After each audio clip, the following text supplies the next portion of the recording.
João capítulo 19, versículos 17 a 22. Obrigado, Mu. Diz assim a palavra de Jesus: Tomaram eles, pois, a Jesus, e ele próprio, carregando a sua cruz, saiu para o lugar chamado Calvário, Gólgota em hebraico, onde o crucificaram, e com ele outros dois, um de cada lado, e Jesus no meio. Pilatos escreveu também um título e o colocou no cimo da cruz. O que estava escrito era: Jesus Nazareno, o Rei dos Judeus. Muitos judeus leram este título, porque o lugar em que Jesus fora crucificado era perto da cidade, e estava escrito em hebraico, latim e grego. Os principais sacerdotes diziam a Pilatos: Não escrevas, Rei dos Judeus, e sim que ele disse: Sou o Rei dos Judeus. Respondeu Pilatos: O que escrevi, escrevi. Feche seus olhos. Deus, em nome de Jesus, nós pedimos ao Senhor que nos abençoe nesse momento, nos conduza, Deus, através da Tua palavra. Nos ajude, Deus, a olhar para aquilo que está escrito e perceber o que devemos fazer para viver para a Tua glória, a crer no que devemos crer para viver para a Tua glória. Em nome de Jesus, nós Te louvamos, Deus, pelo acesso que temos a ela. Pedimos, Pai, ajuda-nos. Usa a minha vida, Senhor, como instrumento da Tua graça, do Teu poder. Em nome de Jesus, amém. Irmãos, hoje nós vamos falar sobre a crucificação de Jesus. É um tema dos quais foi proposto para nós conversarmos a partir da série da Páscoa. E a crucificação de Jesus é um tema, olha eu já andando, né? É um tema polêmico. Parece que não. Às vezes é um tema muito tranquilo para mim e para você. Porém, irmãos, na história, muitas vezes foi questionado se de fato Cristo morreu naquela cruz. Se realmente Cristo passou por essa situação. Ou se de repente ele não fingiu um desmaio e fugiu. Alguns dizem que isso aconteceu e ele fugiu para a Índia. Porém, irmãos, quando nós olhamos a palavra de Deus, nós percebemos que não foi isso que aconteceu. De fato, Cristo foi crucificado. Cristo foi morto. Passou pela agonia, como vimos na semana passada. Uma agonia que antecedeu o evento, uma agonia que esteve presente naquele evento. Na preparação para esta crucificação, a Bíblia diz que Jesus nos ensinou a orar. E na semana passada nós vimos que em meio à grande aflição, Jesus orou para que Deus o mantivesse fiel. Orou para que fosse feita a vontade de Deus. Orou para que Deus o consolasse em sua fragilidade. Deus o suplantasse com força. E assim nós devemos orar também diante das nossas aflições, pedindo a Deus força, para que seja a sua vontade feita, encorajando o meu e o seu coração. Mas agora, meus irmãos, é a hora que nós vamos ver se a oração de Jesus na prática teve efeito.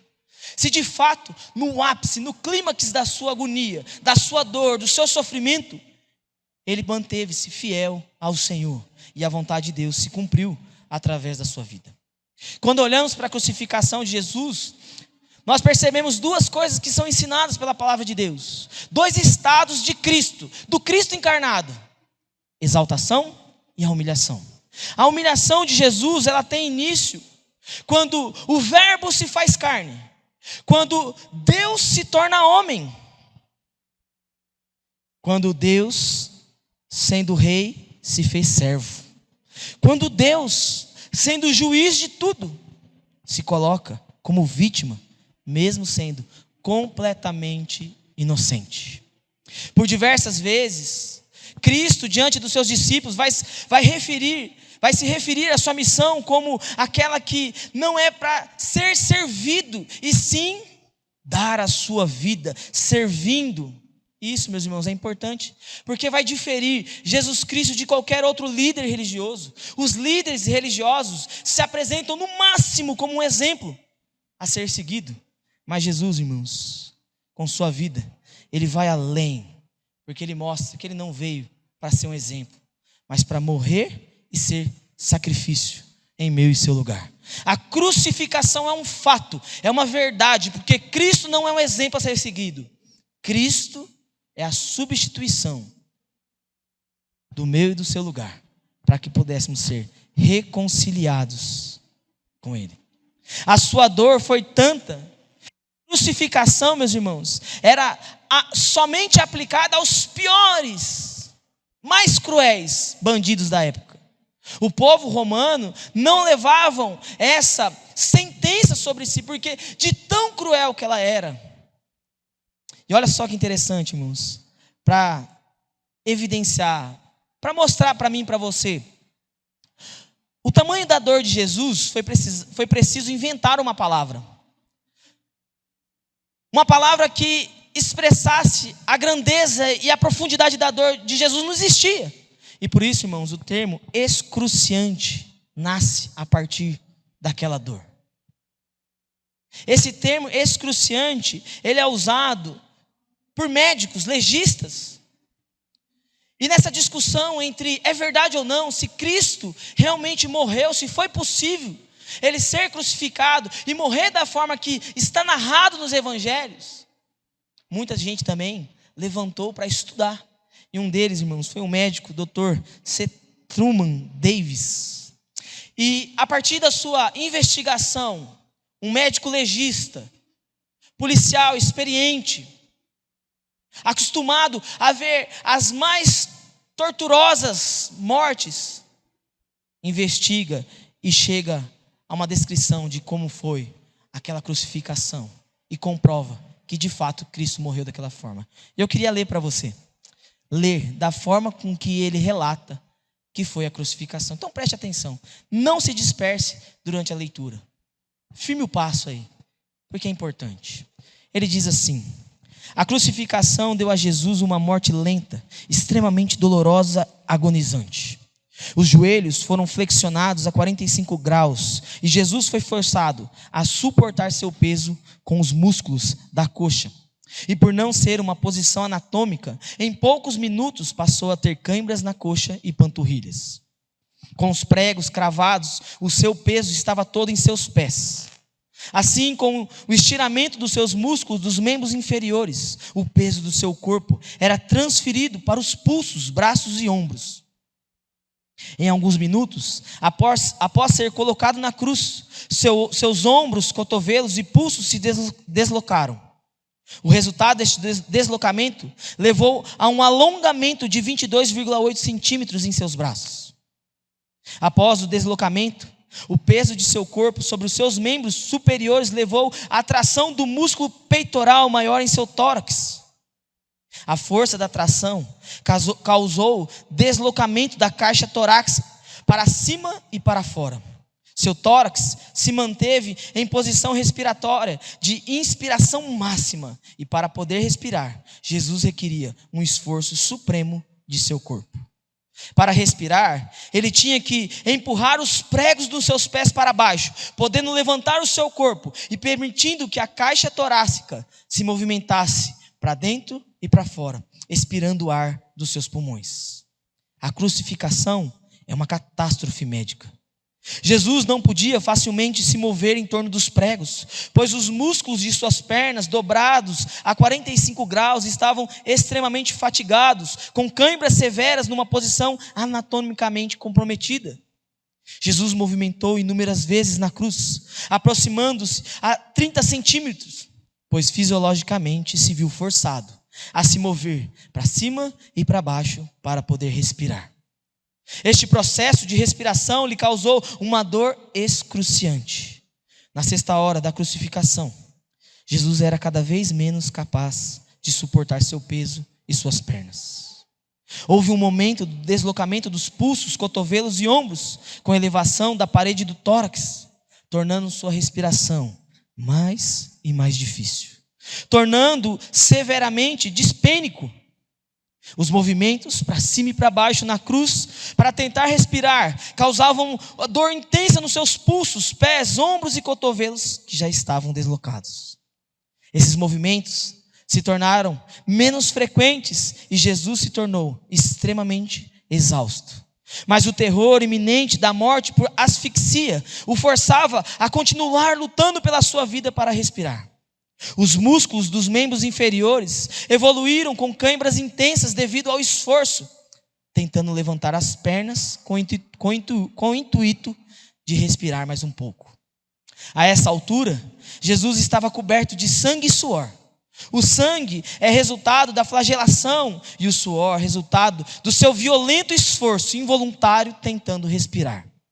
Além disso, existia a dor moral. Estava completamente nu e o chefe dos judeus, a multidão e os ladrões que estavam ao seu lado zombavam e blasfemavam, rindo dele na presença de sua mãe. Fisiologicamente, o seu corpo estava sendo submetido a inúmeros eventos catastróficos e terminais. Como não conseguia manter uma ventilação adequada pelos pulmões, entrou num estado de hipoventilação. Seus níveis de oxigênio começaram a cair, evoluindo para hipoxia e devido à restrição dos movimentos respiratórios. Os índices de dióxido de carbono começaram a se elevar, levando a uma hipercapnia. O aumento dos níveis de CO2 estimularam o coração a bater mais rápido, tentando encontrar oxigênio, expulsar o CO2. O centro respiratório no cérebro enviou mensagens urgentes aos seus pulmões para respirar mais rápido, e Jesus começou a se tornar mais ofegante. Seus reflexos faziam com que ele respirasse de forma profunda e voluntária, movimentando-se para cima e para baixo na cruz de forma rápida, apesar da dor excruciante. Os movimentos agonizantes começaram em minutos, para delírio da multidão que dele zombava, para os soldados romanos e os membros do sinédrio. Contudo, devido ao cravamento de Jesus na cruz e ao aumento da exaustão, ele foi incapaz de aumentar a demanda de oxigênio para o seu corpo ávido por ar. Os batimentos cardíacos eram cada vez mais rápidos, atingiram provavelmente 220 batimentos por minuto, que é o máximo de batimento que um ser humano é capaz de ter. Ele não havia bebido nada nas últimas 15 horas, provavelmente desde as 18 horas do dia anterior, e assim também suportou toda a flagelação que quase já havia o levado à morte. Jesus sangrou por todo o corpo, seguindo-se a flagelação, a coroação de espinho, aos pregos em seus pulsos e pés, e as lacerações que se seguiram ao espancamento e quedas. Jesus já estava muito desidratado e sua pressão sanguínea começou a cair muito. Provavelmente estava 8/5. Ele estava na primeira fase do choque, com hipovolemia, taquicardia, taquipneia e hiperidrose. Por volta do meio-dia, o coração de Jesus provavelmente começou a falhar. Os pulmões de Jesus provavelmente começaram a se encher de líquido, causando edema pulmonar. Jesus estava em insuficiência cardíaca e falência respiratória.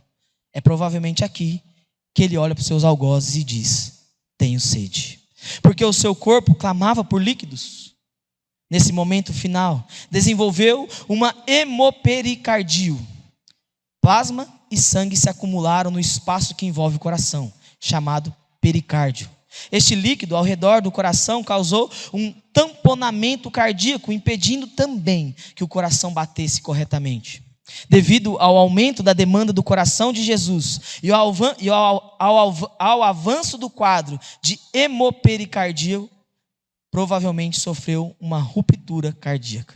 Então, literalmente, o coração de Jesus explodiu. E essa provavelmente foi a causa de sua morte. Antes disso, às 3 horas da tarde, Jesus, em alto bom som, bradou: Tetelestai, que significa está consumado. Então, entregou seu espírito e morreu. Quando os soldados vieram até ele para quebrar as suas pernas, ele já estava morto e nenhum de seus ossos foram quebrados, cumprindo assim o Salmo 34. Jesus morreu após 6 horas de agonia, da mais excruciante e terrível tortura já inventada.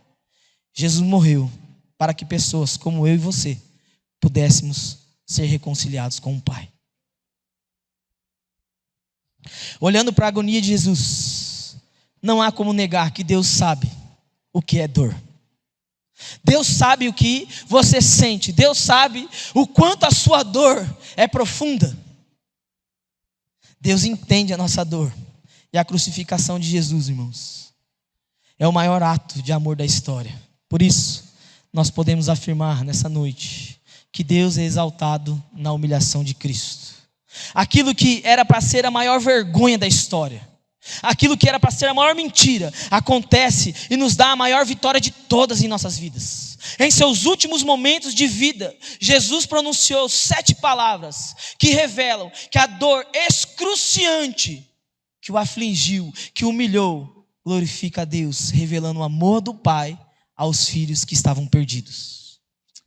Ela revela o seu amor por meio de 3 verdades. A primeira verdade é que a humilhação de Jesus manifesta o amor pelo pecador. São 7 palavras. As 3 primeiras palavras apontam para o amor de Deus por mim, por você, por nós pecadores, pelos seus inimigos, pelos seus algozes, por um ladrão arrependido, pela sua mãe que o carregou no ventre. Jesus ora pelos seus executores. Em Lucas capítulo 23, versículo 34, ele diz: Pai, perdoa-lhes porque não sabem o que fazem. Jesus consola um criminoso em meio à sua dor, alguém que também estava zombando dele naquele momento, mas que reconhece quem está diante de si e arrepende-se. Então Jesus olha para aquele homem de forma terna e diz: em verdade te digo que hoje estarás comigo no paraíso. Jesus, sabendo que não poderia ser poupado de sua dor, olha para sua mãe e tem compaixão daquela mulher. Então Jesus olha para ela e diz: mulher, eis aí o seu filho. Meus irmãos, em Jesus nós encontramos o modelo pelo qual devemos amar. E isso foi ensinado de forma prática. Não é uma mentira, é uma verdade real. E muito se fala de amor nos dias de hoje, mas é na cruz que nós encontramos o que de fato é uma prova de amor. O que de fato significa amar sem esperar nada em troca, amar os inimigos, porque assim Jesus havia ensinado lá em Mateus 6, quando ele, em seu sermão do monte, ensina os princípios do reino de Deus. Ele diz: orem pelos seus inimigos, amem seus inimigos, dê outra face se preciso for. Jesus coloca os seus ensinos em prática, irmãos, e o modelo que ele nos ensina é o modelo que deve conduzir os nossos relacionamentos, a nossa forma de amar como igreja, porque em outras palavras de Jesus, ele havia dito: amem uns aos outros assim como eu vos amei. Aquele que tem os meus mandamentos e os guarda, este é o que me ama. E o mandamento de Deus é claro. Os 2 mandamentos são reduzidos por Jesus em um diálogo entre ele e os líderes religiosos. É amar o Senhor teu Deus sobre todas as coisas. E o segundo é igualmente importante ao primeiro: ame o teu próximo como a ti mesmo. Irmãos, amar as pessoas é entender que diante de nós há outros pecadores carentes de graça e de misericórdia. É difícil, eu sei, eu também tenho dificuldades, irmãos, mas é na cruz que nós olhamos para Jesus e aprendemos, irmãos, que Jesus é a maior expressão de um amor e nós precisamos aprender. A boa notícia que ele carrega no Evangelho é que aquela cruz era minha e sua, e nós éramos inimigos de Deus por conta do pecado, mas mesmo assim, segundo Isaías, como ovelha muda, ele tomou o teu lugar naquela cruz. Ele tomou o teu lugar para expressar o grande amor de Deus por mim e por você. Após revelar o modelo de amor, nós encontramos mais 2 palavras, a 4ª e a 5ª, que revelam que a humilhação de Jesus manifesta a redenção dos pecados. O perdão divino agora é concedido a nós, porque sobre ele estavam as nossas enfermidades. Ele foi contado entre malfeitores, ele tomou o seu lugar, e ele suportou a dor que era tua, que era minha. Mas a maior dor que ele experimentou naquela cruz foi a dor do abandono de Deus. Ele diz: Deus meu, por que me desamparastes? Ele diz: tenho sede, em sedenta agonia, como vimos na narrativa. A 4ª e a 5ª palavra da cruz, irmãos, retratam que Jesus, como aquele que carrega os nossos pecados, suportou, por amor a mim e você, a nossa culpa. Aquele lugar era nosso. Mas a humilhação de Jesus aponta que Deus tem um plano redentivo para a sua vida. Que a sua vida, por mais que esteja difícil, enfrente dores, ela é uma vida que o seu sofrimento vai ter fim, porque naquela cruz, o fim do seu sofrimento foi decretado. Quando o Filho de Deus precisou experimentar em seu estado de humilhação o abandono do Pai. O abandono do Pai sobre o Filho, meus irmãos, é a reconciliação do Pai sobre nós. A narração da crucificação diz que o início dela começa às 9 horas da manhã, Carlinhos, e vai até as 3 horas da tarde. Provavelmente as 3 primeiras palavras foram ditas nessas 3 primeiras horas.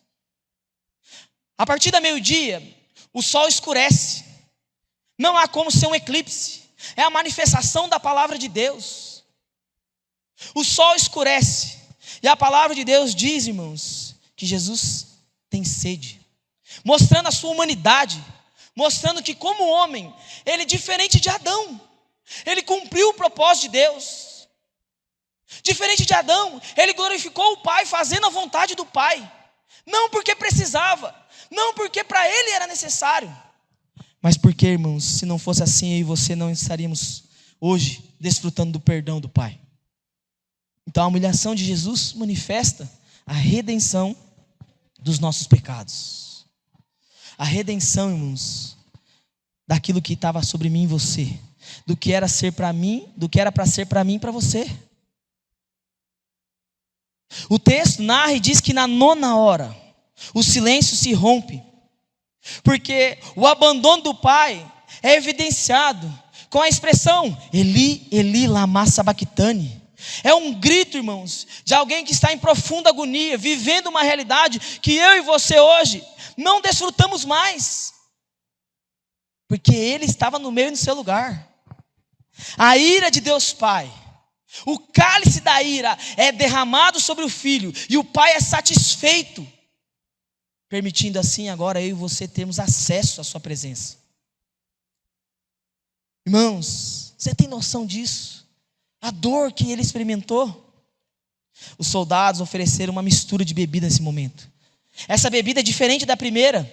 Enquanto ele carregava a cruz, as mulheres ofereceram um tipo de bebida. Aquela bebida tinha a intenção de trazer uma anestesia para ele ali. Essa já não. Ela tem a intenção de retardar a sua dor. Mas Jesus, sem saber, ele rejeita, porque ele suporta, e para cumprir a vontade do Pai, ele não quer que a sua dor seja amenizada. Ele permanece firme, sentindo até a última gota da dor que ele devia sentir, porque ele te ama. Porque Deus queria se reconciliar comigo e com você. Só que o que eles não sabiam, irmãos, é que oferecendo aquela bebida, eles cumpriam a palavra de Deus. E a Bíblia diz que isso foi feito para que se cumprisse. Ali eles estavam evidenciando mais um ato profético da palavra de Deus. E de acordo com os evangelistas, aquilo foi feito, irmãos, para que se cumprisse o que foi escrito no Salmo 22, versículo 15, no Salmo 69, versículo 21. Para muitos teólogos, a declaração de Jesus vai além do sentido literal. A sede de Jesus, ela não representa apenas uma sede física, mas também uma sede espiritual, representando assim a necessidade que nós tínhamos de ser saciado pela fonte de água da vida. E a fonte de água da vida, Rodrigo, sentiu sede, para que eu e você nunca mais sentíssemos sede, irmãos. Aquela é uma fonte inesgotável. Percebe o paradoxo? A fonte inesgotável de vida sente sede por causa de mim e de você. Irmãos, nós precisamos entender o que a palavra de Deus nos ensina. Como a palavra de Deus nos conduz a percebermos o amor de Deus. John Stott diz, irmãos, vamos ler juntos? Escuridão, morte e sede. O que seriam essas coisas, senão aquilo que a Bíblia chama de inferno? Ao sentir sede e longe da presença do Pai, Jesus experimentou o que era o inferno no seu lugar. Ele tinha que passar por isso. Ele tinha que experimentar o seu lugar. Então a humilhação de Jesus glorifica, irmãos, porque Jesus cumpre tudo aquilo que o Pai havia determinado para que eu e você pudéssemos retornar para casa. E por fim, irmãos, a humilhação de Jesus manifesta a sua vitória sobre a morte. As duas últimas palavras de Jesus naquela cruz vão declarar não a sua derrota, não a sua morte, mas a sua vitória. E em suas duas últimas palavras, Jesus diz: está consumado. Pai, nas tuas mãos entrego o meu espírito. Irmãos, está consumado certamente é uma das mais importantes palavras pronunciadas em toda a terra. Esse termo era utilizado, irmãos, por negociadores, quando havia uma dívida e essa dívida era quitada. Então ele dizia: tetelestai, está pago. Você não me deve mais nada. Não há nada que você precise fazer para acrescentar o amor de Deus por você. Deus te ama porque Cristo pagou a sua dívida com o Pai. Tetelestai, está pago. Você entende isso? Você compreende isso como uma expressão de amor? Irmãos, eu gosto muito de uma frase de um pensador que ele diz: não existe nada do que eu faça que faz com que o amor de Deus aumente por mim. E não existe nada do que eu deixe de fazer que faz com que o amor de Deus diminua por mim. Deus me ama porque está pago. Porque não há dívida mais. Porque Cristo Jesus glorificou o Pai, completando a sua obra. Esse pode parecer, irmãos, para aqueles que estavam ali, pode ter parecido um brado de dor, um grito de dor. Mas foi, na verdade, irmãos, o grito da vitória. Tetelestai. É um verbo, irmão, grego, que se encontra no tempo aurívio, que é equivalente ao tempo perfeito no português, que é uma ação completa que tem efeitos, uma ação completa que continua tendo resultados futuros. Ou seja, aquilo que foi feito não precisa ser mais feito, não precisa ser realizado mais nada. Está feito. O que está feito, como disse Pilatos. Não há mais nada a ser feito, está pago. Porém, irmãos, é por aquela dívida paga que eu e você fomos salvos. Que eu e você recebemos a graça de Deus e fomos salvos. Porque Cristo Jesus conquista, irmãos, resultados duradouros, quitando a minha e a sua dívida. Ele não pagou uma parcela para que você continuasse pagando, como muitas religiões dizem aí. Ele não te deu um exemplo, ele quitou a sua dívida. Você não precisa pagar mais nada. Eu gosto muito de ilustrar isso aí, para mostrar a ação graciosa, contando uma experiência que eu tive com os jovens. Teve uma vez que nós fomos comer pastel numa pastelaria e pastor de jovens, que é negócio, irmãos. A gente vive apertado, porque jovem não tem dinheiro, né? E quando uns trabalham, eles ajudam eu, mas quando não trabalha, né, vai aquelas vaquinhas assim, misteriosas, que Deus vai multiplicando, sabe, igual os pães e os peixes que são levantados e dá graça. Então, né, faz assim: vamos fazer a vaquinha, aí vai aí só vem moeda. É R$2, é R$1, é 5. Aí eu pego aquelas moedinhas assim, levanto e falo: pai, obrigado. Né? E aquilo ali acontece que eu não sei de que jeito nós vai pagar lá os pastéis e todo mundo come. E aí teve um dia que nós estávamos nessa situação. E aí quando a gente chegou para pagar e contando moeda aqui, falou: nossa, se alguém pegou uma a mais, meu Deus do céu. Quando nós chegamos lá para pagar, o caixa disse: está pago. Alguém pagou para vocês. E os meninos olhavam um para o outro e diziam assim: nossa, vamos comer mais. Aí eu falei: não, que comer mais? Véio? Vamos abençoar alguém que está aí na rua. Porque, irmãos, quando nós compreendemos o que Cristo fez por nós, nós somos movidos, irmãos, a querer mais desse Deus. A Bíblia diz que quando Cristo dá o grito, entrega o seu Espírito nas mãos do Pai, o véu é rasgado, de cima a baixo. E quando o véu é rasgado, irmãos, há um novo e vivo caminho, segundo Hebreus. O caminho é Cristo, você tem livre acesso. Você não precisa do pastor, você não precisa sacrificar mais nada, está pago. Você pode ir ao trono de graça de Deus diretamente da sua casa, da sua vida. É isso, está pago. Para de colocar sua expectativa, para de lançar a sua vida como se você ainda tivesse um boleto, um carnê a ser pago. Viva e desfrute da vida de Cristo em você. Irmãos, a Bíblia diz que naquele momento a morte, ela não reclamou Cristo como a sua vitória, mas Cristo capturou a morte sobre ele. Abre sua Bíblia lá em 1 Coríntios, capítulo 15. Nós vamos ler os versículos de 55 a 58. 1 Coríntios, capítulo 15, versículos 55 a 58. Aqui está a prova, irmãos, que a humilhação de Cristo, de Jesus, ela manifesta a vitória sobre a morte, nosso último inimigo. Olha só o que vai dizer a palavra de Deus em 1 Coríntios, capítulo 15, versículos 54 a 58. E quando este corpo corruptível se revestir de incorruptibilidade, e o que é mortal se revestir de imortalidade, então se cumprirá a palavra que está escrita: tragada foi a morte pela vitória. Tragada foi a morte pela vitória. Onde está, ó morte, a tua vitória? Onde está, ó morte, o teu aguilhão?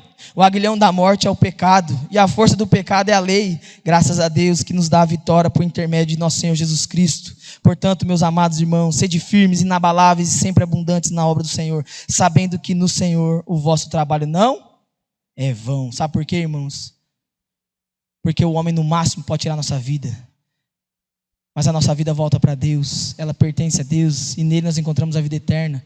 E em Cristo Jesus a morte foi vencida, e agora nem a morte nós precisamos temer mais, porque há uma promessa de vida em abundância para mim e para a sua vida.